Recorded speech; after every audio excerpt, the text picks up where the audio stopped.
The sun was setting, casting a soft orange glow across the city as Captain Lewis stood outside the police station.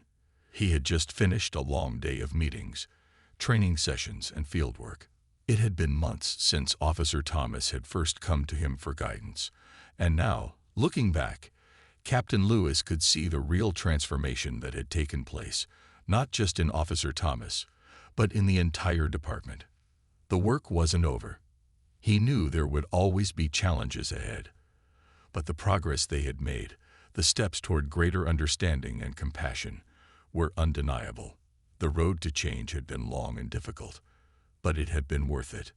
Captain Lewis had come to realize that change didn't happen just through training or policies. It happened when people truly understood each other, when they were willing to confront their own biases and grow together. And that's what had started to happen in the department. Officer Thomas had grown into a new kind of officer, one who wasn't afraid to listen, to learn, and to admit when he made a mistake. He had come to understand that policing was not just about enforcing laws, but about building trust with the community. It was about treating everyone with dignity and respect, regardless of their background or appearance. One day, Officer Thomas had pulled Captain Lewis aside after a community meeting, a proud look on his face. "Captain," he said, "I've had a few residents come up to me today, thanking me for taking the time to listen to their concerns. They said they've never felt so heard before. That made me realize how much we've changed." Captain Lewis smiled, feeling a deep sense of pride in the young officer. "That's what it's all about, Thomas. We're not just here to patrol the streets. We're here to build relationships, to make people feel safe and respected." In the months that followed, the department began to see more positive feedback from the community. Complaints about biased policing started to decrease, and trust between officers and residents grew stronger. The work wasn't easy, but it was making a difference, and it was all because the department had begun to realize that their role was bigger than just enforcing the law. It was about fostering a sense of understanding and compassion.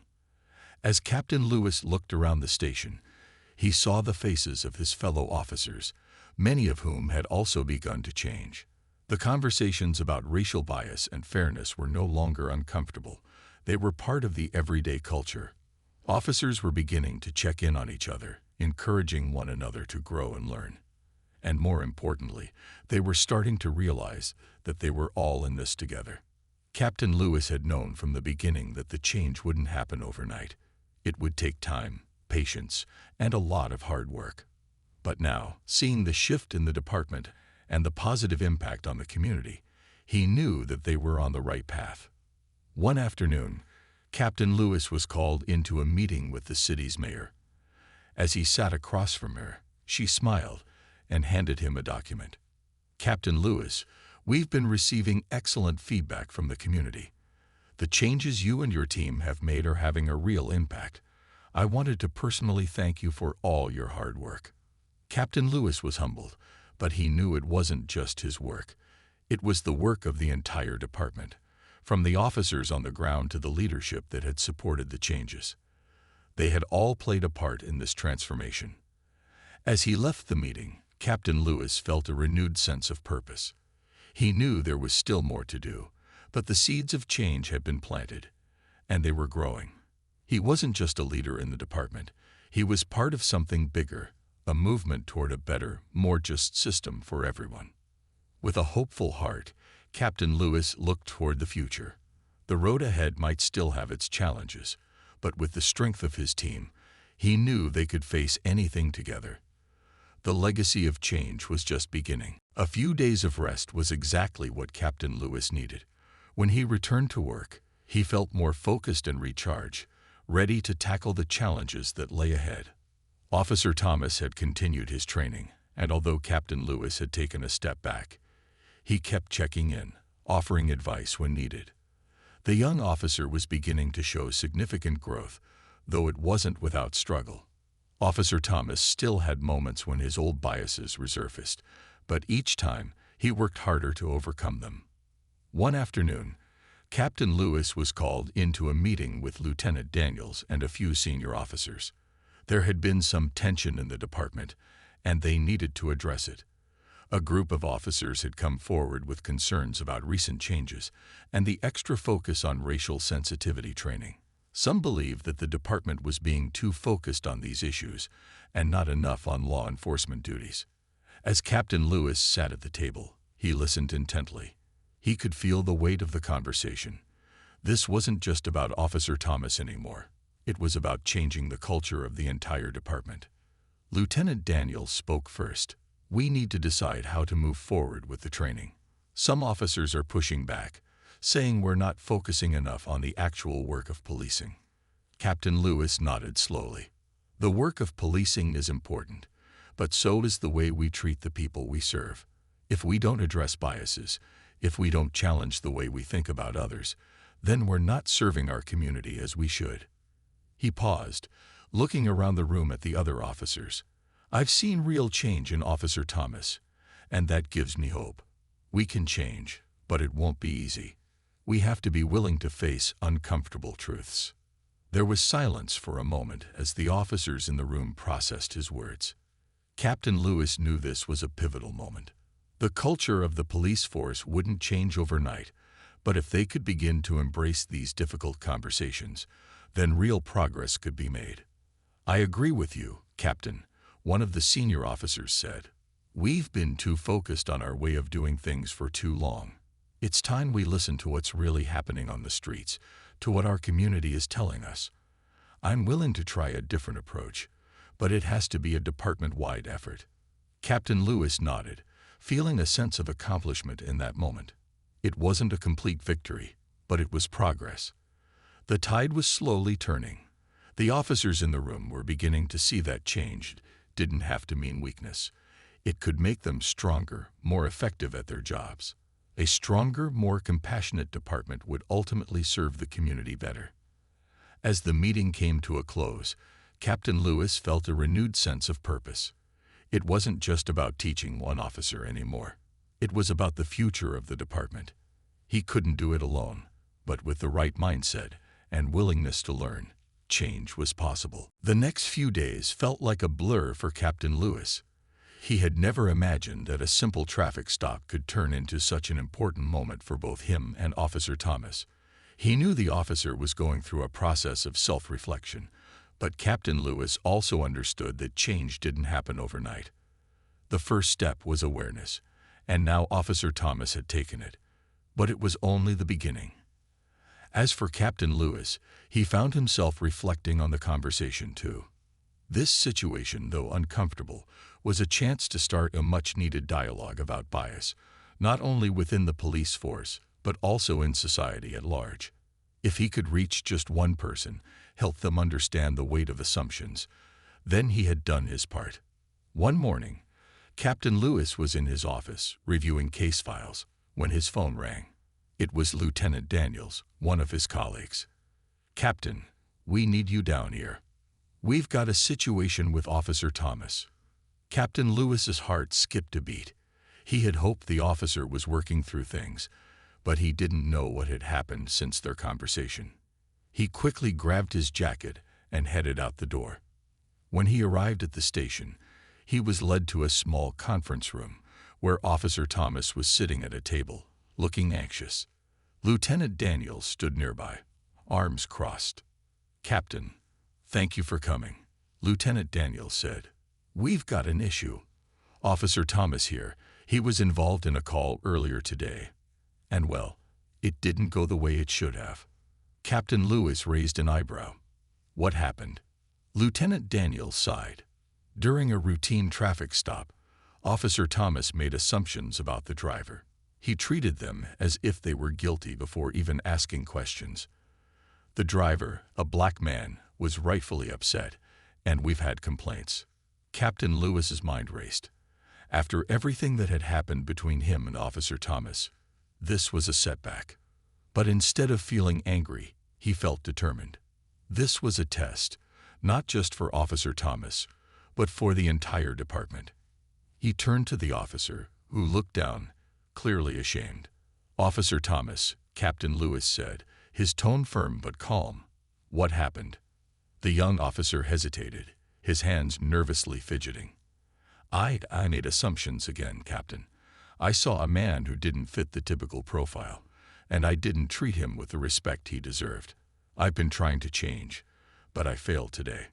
Captain Lewis nodded slowly. We all fail sometimes, but this failure can be turned into a lesson. The question is, are you willing to learn from it? Officer Thomas looked up, his eyes filled with regret. I am. I don't want to be that person anymore. I want to do better. Captain Lewis could see the sincerity in his eyes. He believed the officer wanted to change, but it wasn't going to be easy. Then you're going to have to do more than just acknowledge it. You need to put in the work. You need to look beyond appearances, ask the right questions, and treat everyone with fairness and respect, no matter who they are or how they look. There was silence for a moment as Officer Thomas absorbed the weight of the words. Finally, he spoke, his voice steady but filled with emotion. I understand, Captain. I'll do whatever it takes to make it right. Captain Lewis gave him a small nod. Good. We all make mistakes. What matters is what we do next. Lieutenant Daniels looked between the two men. Captain, are you willing to take Officer Thomas under your wing for a while? Maybe show him how things should be done. Captain Lewis turned to Officer Thomas, who was clearly eager for guidance. I'll do what I can, he said. But Officer Thomas, it's up to you now. You need to take responsibility for your actions and put in the effort to learn and grow. It's a long road ahead, but I believe you can get there. As Captain Lewis left the room, he felt a sense of hope. Change wouldn't happen all at once, but it was happening. Slowly, one step at a time, Officer Thomas was learning what it truly meant to be an officer, not just in title, but in spirit. The air between Captain Lewis and Officer Thomas was thick with tension, but Captain Lewis wasn't about to let this moment pass without addressing the issue. The officer had made an error, yes, but it was more than just pulling him over by mistake.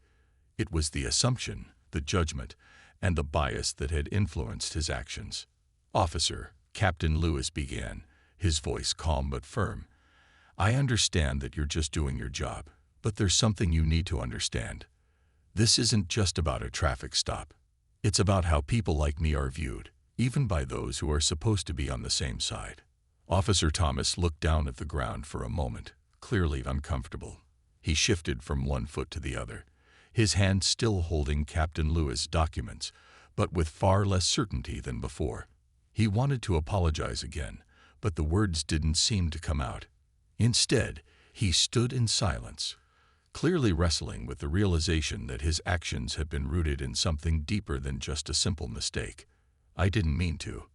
I wasn't thinking. Officer Thomas stammered. I just saw you, and well. He trailed off, unsure how to explain himself. Captain Lewis took a slow breath, choosing his words carefully. I get it. I get that you didn't mean anything personal. But the fact is, you made an assumption about me based on the color of my skin. I know it might not have been obvious to you, but it happens all the time. Officer Thomas looked up, meeting Captain Lewis's eyes. There was a flicker of understanding in his expression, but he didn't respond right away. Instead, he looked at the ground, his mind clearly racing.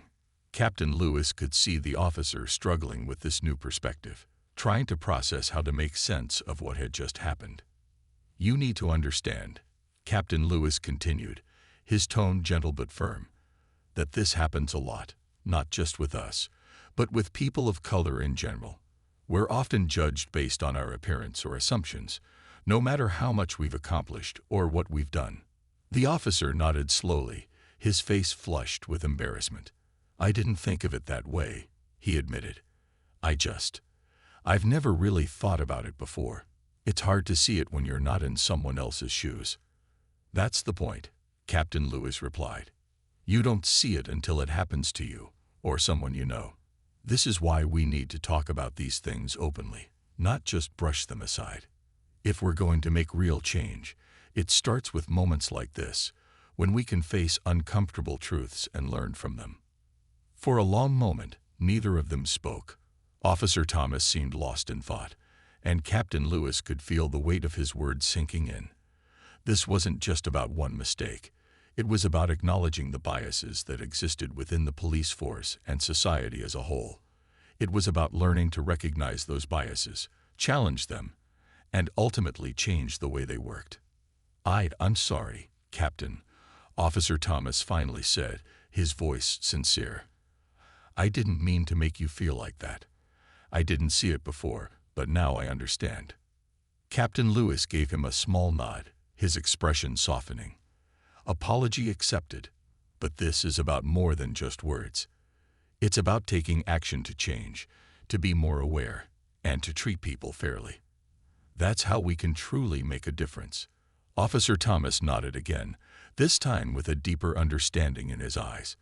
It was clear that this moment had changed something inside him. He wasn't just apologizing anymore. He was ready to start the process of growth and self-reflection. Captain Lewis could see that the officer had learned something valuable, something that would stay with him for a long time. As the conversation began to wind down, Captain Lewis said, "Remember, officer, it's not enough to just acknowledge the problem. You need to act on it. Be better, not just for yourself, but for everyone you serve." Officer Thomas gave a final nod, and Captain Lewis turned to leave, knowing that while this was just one conversation, it was a start, one small step toward change, one person at a time. It was just another evening for Captain Jamal Lewis, a black police captain in a bustling city. After a long day on the job, he was driving home, eager to relax and enjoy some quiet time. The streets were calm, the sun beginning to dip below the horizon, casting a warm glow over the city. The noise of the day had settled, and for a moment, Captain Lewis felt the peace that came with being off duty. But that peace was short-lived. As he drove through a quiet neighborhood, a police siren blared behind him. Captain Lewis instinctively glanced in his rearview mirror. The flashing red and blue lights pulsed against the dimming sky, cutting through the calm of the evening. His first thought was confusion. He hadn't done anything wrong. He was simply on his way home from work. But the officer behind him was determined to pull him over. So Captain Lewis slowly pulled his car to the side of the road and stopped. His fingers tightened around the steering wheel as he waited for the officer to approach. Even though he was a seasoned police officer himself, there was always a slight tension when being pulled over, especially by another officer. The uncertainty, the questions that arose in his mind. Was this a mistake, or was there something more to it? The officer, a young white male in his mid-30s, stepped out of his patrol car with a confident, almost arrogant stride. Captain Lewis could tell that the officer had no idea who he was. As the officer walked toward the car, Captain Lewis sat up straighter, adjusting his uniform and preparing for the usual interaction. He couldn't help but wonder, why had he been stopped? Was there something about his car, or was this just an ordinary traffic stop? The officer tapped on the window, and Captain Lewis rolled it down. "Evening, officer," he said, keeping his tone polite but curious. "Good evening, sir," the officer replied, his voice firm. "I pulled you over because you were speeding back there, a few blocks ago. You were going over the limit." Captain Lewis raised an eyebrow, a little surprised. "I wasn't aware of speeding. I've been driving at the same pace since I left the station." The officer didn't seem convinced. "I still need to check your documents, just to make sure everything is in order," he said. "Please give me your license and registration." Captain Lewis complied, reaching for his wallet and the car's registration. As he handed them over, he couldn't shake the feeling that something was off about the situation. The officer's body language seemed a little too tense, his gaze lingering on Captain Lewis a little longer than usual. As the officer looked over the documents, Captain Lewis could see the man's eyes narrowing. Something about the situation wasn't adding up. The officer's suspicion seemed to grow, even though there was nothing in Captain Lewis's behavior to warrant it.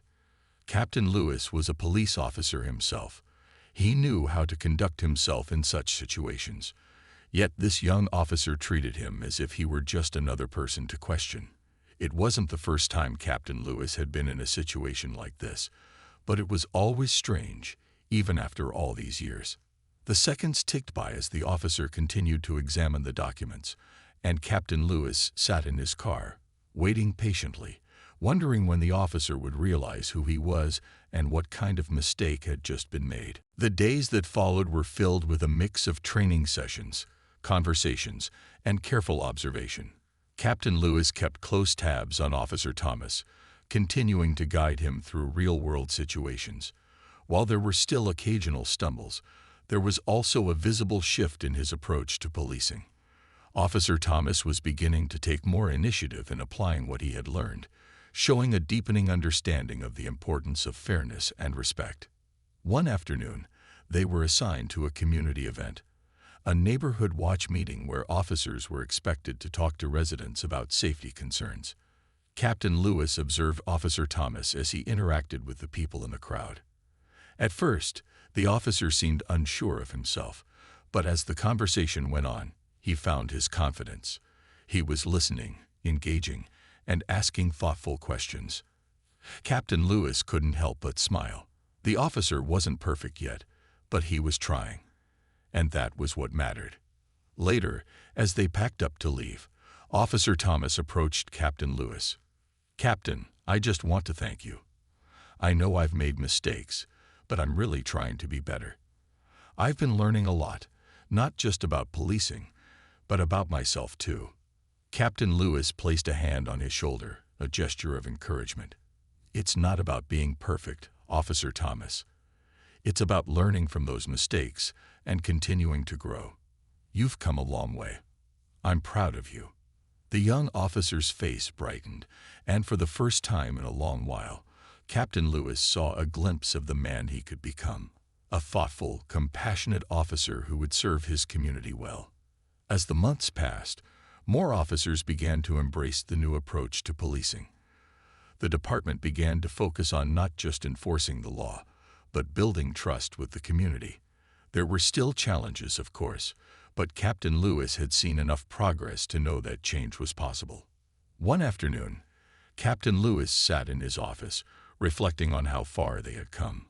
Officer Thomas had taken another step forward, and the department was slowly becoming a better, more inclusive place for everyone.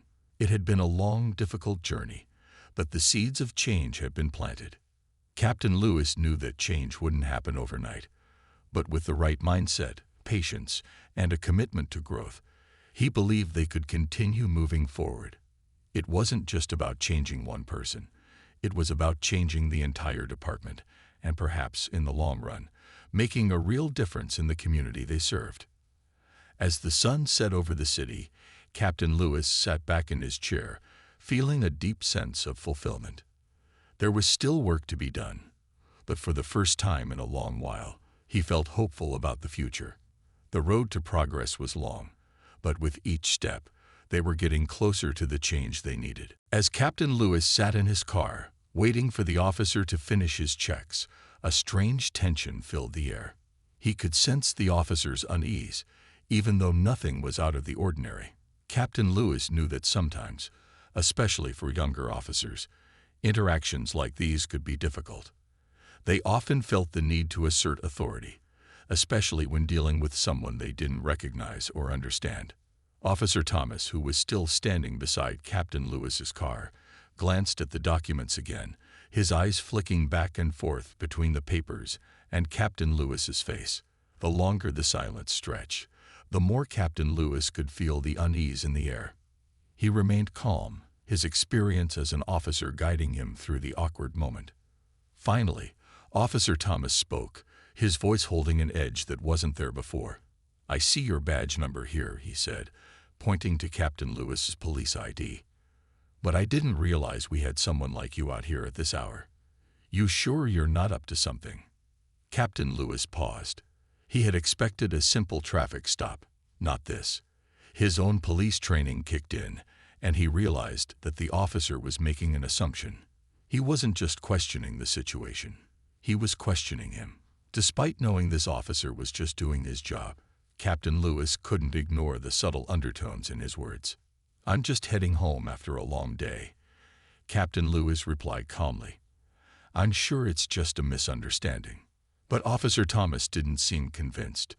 He held Captain Lewis's ID for a little too long, staring at it in a way that made it clear he didn't fully trust what he was seeing. Officer Thomas muttered under his breath, but it was loud enough for Captain Lewis to hear. "I don't know, you seem too calm about this. Not everyone I pull over is so relaxed. Maybe you're hiding something." Captain Lewis felt the frustration begin to grow, but he kept it in check. He understood that officers like Thomas had to stay alert, but this wasn't how things were supposed to go. He was a fellow officer. Captain Lewis had been through his fair share of traffic stops in his career, and he knew the difference between normal questioning and something else entirely. "Officer," Captain Lewis said, his voice steady but firm, "I assure you, I have nothing to hide. I'm just trying to get home after my shift. I've been working all day, just like you." But the officer wasn't listening. Instead, his gaze remained focused on Captain Lewis with a look that suggested doubt. "I've seen a lot of people try to hide things in this city. What's your business, Captain? You really think I can't tell when someone's up to no good?" Captain Lewis's patience was wearing thin. He knew the officer was holding on to his own biases, even if he didn't fully realize it. The questioning wasn't about a traffic violation anymore. It was about Captain Lewis being black and being a police officer, a combination that seemed to confuse Officer Thomas more than anything else. "Officer, I'm not up to anything," Captain Lewis said, trying to keep his voice even. "I've given you my information. You can check it out. But please understand, I've done nothing wrong." The officer hesitated, still holding the ID in his hand. His mind seemed to race, processing the information in front of him, but still reluctant to let go of the doubt. It was clear that Officer Thomas was struggling with something deeper than the traffic stop itself. Something about Captain Lewis's identity was challenging the officer's own assumptions and biases. Captain Lewis kept his composure, silently hoping that Officer Thomas would realize that assumptions based on appearance had no place in their line of work. After all, they both wore the same uniform. Both served the same community. The tension in the air seemed to stretch endlessly.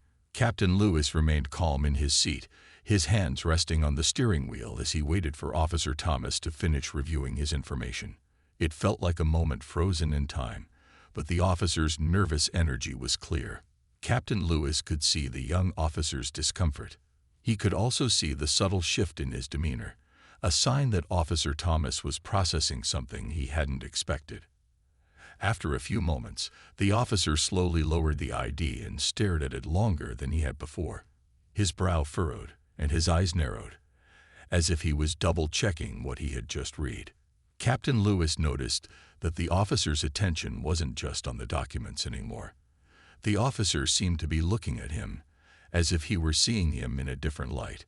Captain Lewis's experience told him that something was changing, but he didn't know exactly what.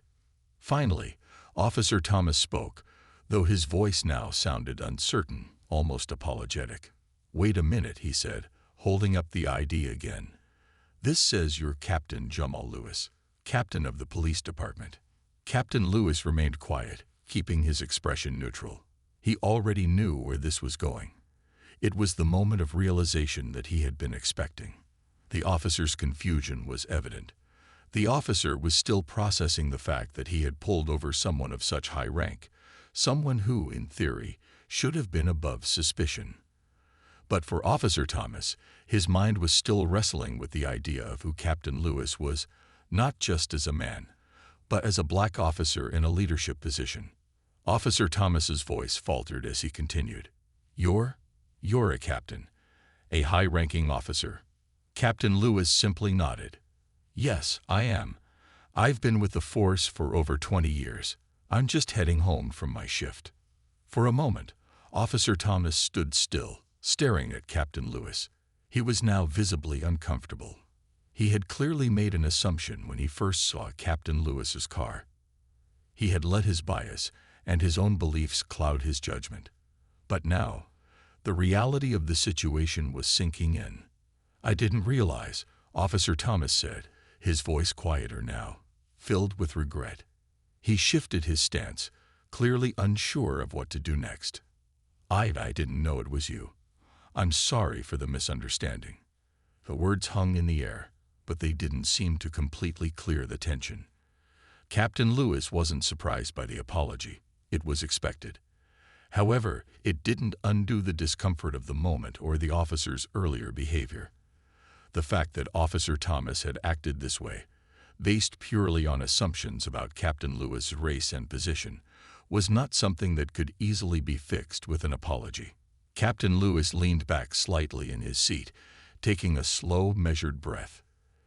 He had encountered situations like this before, but this time it felt different. He wasn't just a random person being questioned. He was an officer, a leader in the department. And yet, because of his race, he had been treated like anyone else who might be pulled over, suspected first, trusted second. "It's all right," Captain Lewis said, keeping his voice steady.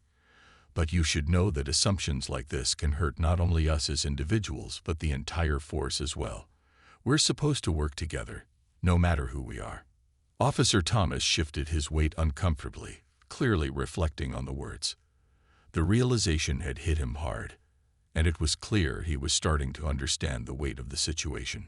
Captain Lewis could tell that the officer felt regret, but the road to real change would take more than just a moment of realization. It would require deeper reflection and action. For now, though, Captain Lewis was content to let the moment sit. He had spoken the truth, and perhaps it would make Officer Thomas think twice the next time he made assumptions. In the weeks that followed, Officer Thomas worked closely with Captain Lewis. They spent hours together, both in the field and back at the station, discussing the principles of fairness, equality, and the importance of checking one's biases. The road to change was long, but Officer Thomas was dedicated. He attended extra training sessions on cultural awareness and racial sensitivity, working hard to understand the experiences of those he served. Though it wasn't easy, Captain Lewis could see the effort in the young officer's actions. He noticed small improvements, how Officer Thomas spoke to people, the way he listened before making judgments, and his new approach to each situation. There was still work to be done, but the progress was clear. However, the work was taking a toll on Captain Lewis. He had always believed in the power of teaching and leading by example, but the hours spent guiding Officer Thomas were exhausting. Between his regular duties and the extra time he spent mentoring, Captain Lewis had little time for himself. He found himself working long hours, sacrificing his personal time for the hope that one person could change, and perhaps, through him, the entire department. One afternoon, Captain Lewis sat at his desk, staring at a pile of paperwork that seemed to grow by the minute. His eyes were tired, and his shoulders ached from long days of running from one responsibility to the next. He rubbed his temples and glanced at the clock. Another late night. His phone rang, and he answered it without much thought. It was Lieutenant Daniels. "Captain," Lieutenant Daniels said, his voice filled with concern. "I need to speak with you. I'm worried about you." Captain Lewis leaned back in his chair. "What do you mean?" "It's about your health," Lieutenant Daniels continued. "You've been burning the candle at both ends. I can see how much you're doing to help Officer Thomas, but you're neglecting yourself. You need to slow down." Captain Lewis didn't respond immediately. He knew his friend was right, but there was always more work to do. The community, the department, everyone depended on him. He couldn't afford to let up now. "I'm fine," Captain Lewis said, though his voice lacked conviction. "I'm just focused on getting the department where it needs to be." Lieutenant Daniels wasn't buying it. "Captain, you're running yourself ragged. If you don't take care of yourself, you won't be able to help anyone." Captain Lewis sat in silence for a moment. The weight of the responsibility he felt, both for Officer Thomas and for the greater good of the department, was overwhelming. He cared deeply about the changes happening, but at what cost? He was pushing himself to the limit, and for the first time, he started to realize that he might be neglecting the most important thing, his own well-being. "I hear you, Daniels," Captain Lewis said finally. "I'll take it easy for a day or two. Maybe get some rest." But even as he spoke the words, He wasn't sure if he truly believed them. There was always more work to be done, always another person to help, another conversation to have. But deep down, Captain Lewis knew that his health, both physical and mental, was just as important as the work he was doing. If he didn't take care of himself, how could he continue to lead others? The next morning, Captain Lewis made a decision. He would take a short break, just a few days off to recharge, to step back and reflect on the work he had done, and the work still to be done. He knew it wouldn't be easy, but it was necessary. As he sat back in his office chair, preparing to take a step back, he realized something important. The sacrifices he had made for others were valuable, but the sacrifice of his own health would ultimately be the greatest cost. It was time to rest, to recover, and to come back stronger, for both himself and the people he was committed to helping.